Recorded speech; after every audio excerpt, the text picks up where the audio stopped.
Olá!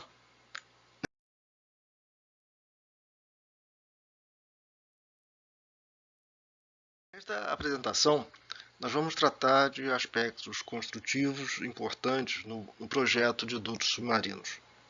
Podem ser emissários, podem ser gasodutos, eletrodutos ou eventualmente até mesmo cabos de comunicação. Basicamente, vamos tratar de estruturas cilíndricas, horizontais, sujeitas a ondas e correntes. Existem diversas situações que levam à fragilidade de dutos submarinos.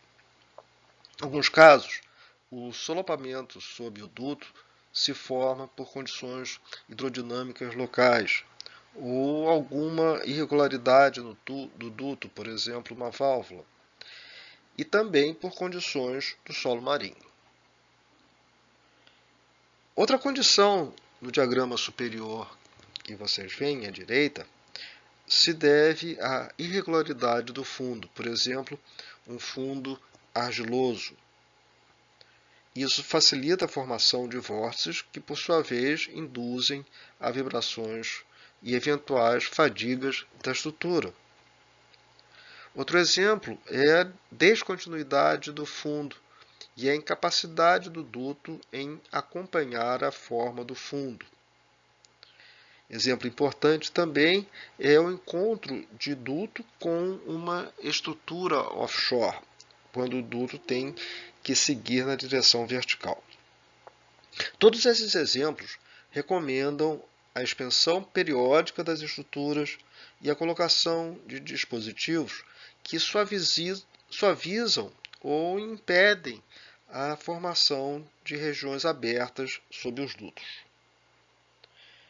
Outro problema que aparece com frequência é o transporte de sedimentos no fundo por ação de ondas e correntes, gerando forças de um lado e escavação do outro, produzindo uma força lateral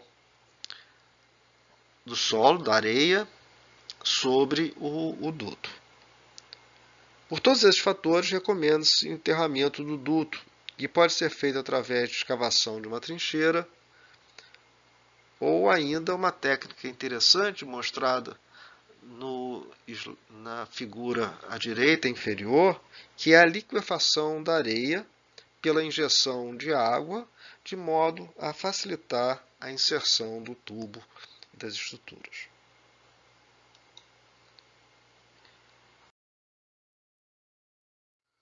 A seguir, vamos ver 4 exemplos de estruturas, de exemplos de construções.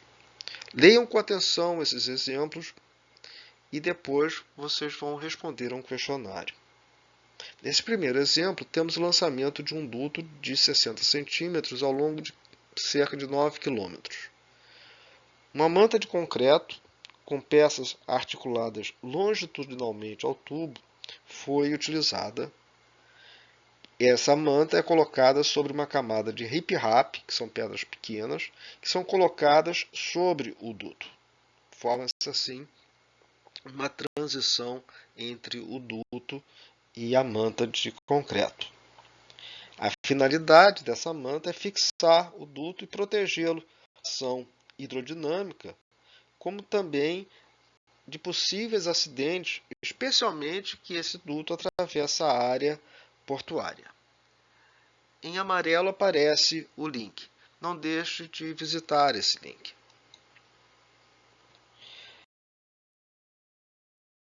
O segundo exemplo é também uma manta de concreto, porém ela é articulada em 2 direções. Isso é recomendado para terrenos mais acidentados. O projetista ele deve definir a espessura, portanto o peso por unidade de comprimento do duto, de modo a fixá-lo de maneira adequada ao fundo, mas sem danificar o duto também. Essas mantas de concreto exigem embarcações especializadas, mas eles têm a grande vantagem porque elas permitem uma flexibilidade de instalação, porque essas mantas são modulares, elas vão sendo colocadas ao longo do duto depois dele instalado. Mais uma vez, tem o link aí em amarelo e incentivo que vocês descubram mais detalhes sobre este exemplo de construção.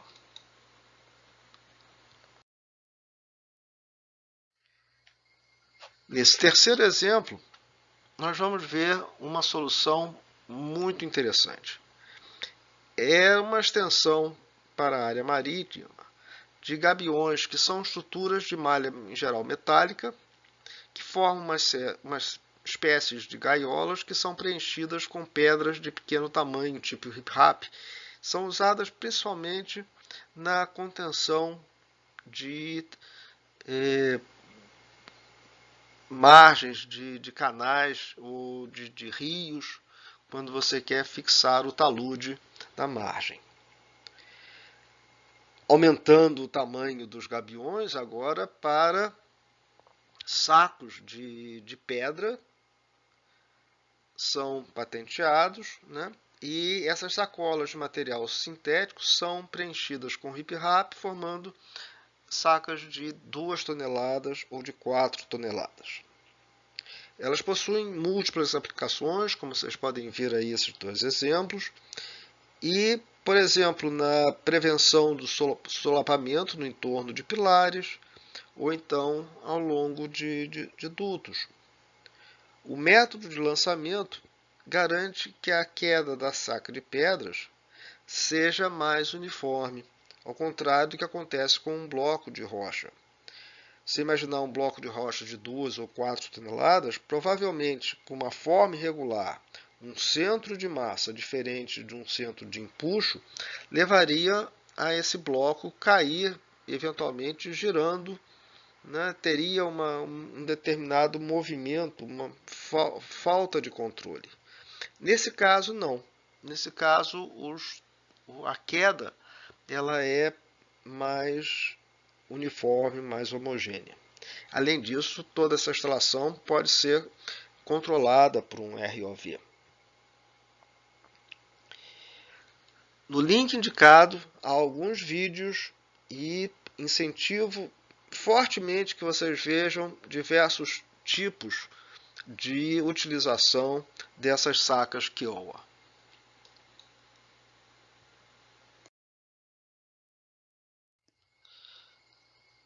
O quarto exemplo mostra uma situação crítica para qualquer tipo de duto que é a travessia da zona de arrebentação. Cabe ao projetista definir se a estrutura vai ser sujeita ou não à ação de ondas. Se a estrutura ficar enterrada, o projetista tem que definir ou calcular a variação do perfil de praia para diferentes condições de ondas. Então, a escolha da onda vai definir uma onda de projeto para a estrutura e uma onda de projeto para a resposta da praia, de maneira que o duto não fique exposto às condições de ação da onda, se ele não tiver sido planejado para isso, principalmente da onda na arrebentação.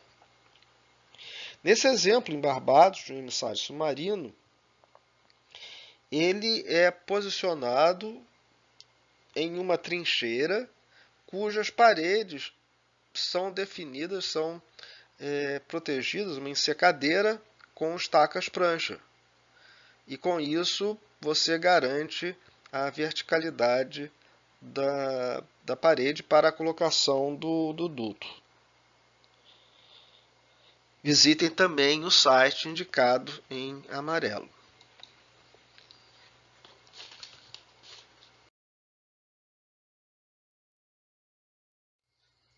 Vimos que existe a possibilidade da formação de escoamentos secundários em torno dos dutos. De forma a evitar a formação de vórtices ou dificultar a vibração, existem vários dispositivos que são colocados ao longo dos dutos. Alguns são mais eficientes do que outros. Aqueles que são mais eficientes, eles estão indicados com um sinal de mais, os que estão menos eficientes com sinal de menos. Esse assunto é discutido no livro do Sommer e do Fredson. Eles mostram os exemplos e discutem mais no capítulo 8.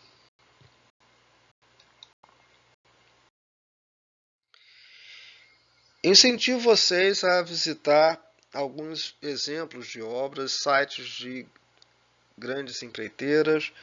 É muito importante para o engenheiro conhecer outros exemplos de obras, né? A gente aprende com a realização de outras obras. E nesse caso são obras de grande porte. Eu sugiro assim uns 30 minutos que vocês visitem os exemplos que se seguem. Acho que eu selecionei esse conjunto de exemplos que eu acho que são interessantes para vocês visitarem, conhecerem e aumentar um pouco a cultura geral sobre possíveis soluções de engenharia.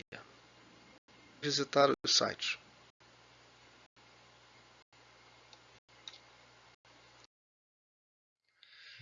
Para finalizar, eu recomendo uma bibliografia de estudo que apresenta uma combinação de artigos sobre a questão de solapamento de estruturas, livros, artigos na web e, em especial, tem 2 trabalhos que eu gostaria que vocês lessem. Um é o trabalho do Fredson, que é uma revisão bastante geral, extensa e detalhada sobre a questão da estrutura, da interação entre a estrutura e o fundo. E o segundo artigo do Zhang e outros, que é exatamente as causas dessa perda de sustentação dos dutos, pela escavação em trechos do duto e possíveis medidas de remediação.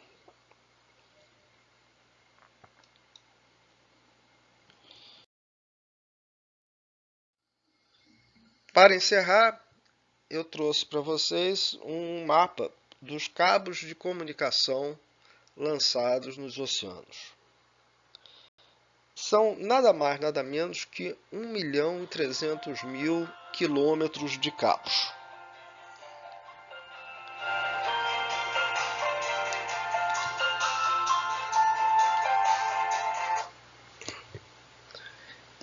Em todo o mundo. São cabos de fibra ótica, tão grossos quanto uma mangueira de jardim. Não deixem, é interessante vocês fazerem uma visita e entenderem um pouco como que se processa a nossa comunicação. Com isso, encerramos a nossa apresentação sobre esse tópico 1. Obrigado.